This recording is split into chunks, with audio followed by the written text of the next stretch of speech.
Never thought I'd be asking this, but should Republicans, including Trump himself, be afraid of the momentum Kamala Harris has and the trends we are seeing?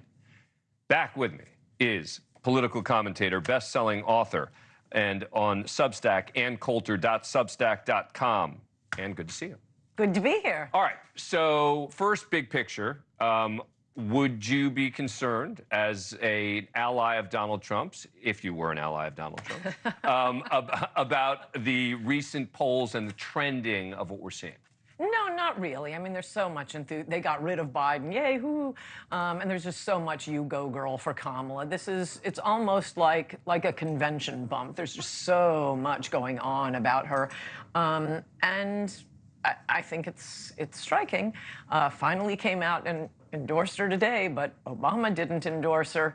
Biden, I believe, from the argument Biden was making to the two congressional Democrats to stay in the race, according to an article in the New York Times, was, look at me compared to Kamala. My polls are so much better. Yes. I think the reason he endorsed Kamala so quickly when, oh my gosh, the New York Times was not for Kamala. If you read all of the articles in the Times right after Biden pulled out, they barely mentioned Kamala until paragraph 8. They're talking about, you know, Andy Beshear and Josh Shapiro. They did not want Kamala. But Biden endorsed her later that day, and I think it's so he can say, ha, ha, ha, should have gone with me. And then, you know, all the women and blacks, and especially black ladies, came out and endorsed Biden. But wow, took Obama 5 days. But it seems he actually endorsed her on Wednesday, if you go look at the, you know. Somehow, I think he could have made that public. He's a very important person. Yeah. And it was not announced publicly until today. Carville has had doubts. I do not think it is a good choice for the Democrats. Now, Trump could still win. Oh my gosh, Trump could still lose. Right. There are a million ways Trump could blow it here, and well, like bragging about releasing criminals, for example. But they are not afraid of Kamala. They're not. And what about the VP pick? Does it matter, do you think? I mean, how much does it matter, and who do you think the Democrats are likely to pick? I think it matters on the Republican side. I mean, I probably shouldn't admit this to my fellow Republicans. I hadn't really decided, will I vote for Trump? I wouldn't have voted for Biden, wouldn't vote for Kamala, but I might have just skipped that. I think Trump is only marginally better than Biden. Once he gets into office, he'd sign anything the Democrats send to him. Now I love Vance. I'm absolutely voting for this ticket. If he had picked a vice president I don't like, I would have made it a lot like Nikki Haley. That would have made it so easy for me. I would not have voted for that ticket. Vance is the one Republican. They always claim they care about the left behind Americans. They always claim to care about, you know, the middle of America and the working class.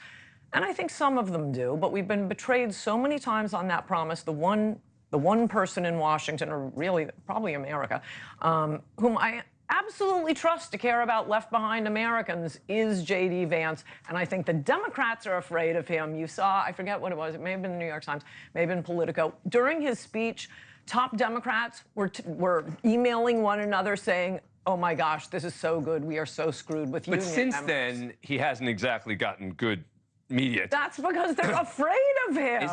Oh my gosh. Do you not believe it when people say that there are Republicans now having buyer's remorse over J.D. Vance? You don't believe it? I'll tell the ones who hated him to begin with, Rupert Murdoch and the Fox empire, because they're on the side of the globalists.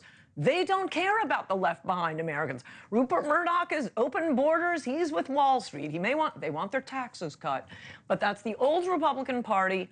The new Republican Party, which is a lot bigger, is 100% with Vance. And who do you think Kamala Harris will pick? I mean, one of the 4 or 5 being the ones that the New York Times wanted to be the presidential candidate. Probably not Whitmer. Andy Beshear, Roy Cooper, Mark Kelly, Josh Shapiro would be my guess. White guy. Oh, yeah. Conservative within the Democratic Party, probably from battleground state. And will it matter? Usually vice presidential choices don't make a big difference. I think J.D. Vance does for the Republican side. You think it really helps? Yeah. Ann Coulter. Good to see you. Thank you for coming in. Appreciate it. Thank you. Thank you for watching. Go to newsnationnow.com to find News Nation on your cable provider. And don't forget to click the red subscribe button below to get more of News Nation's fact-driven, unbiased coverage.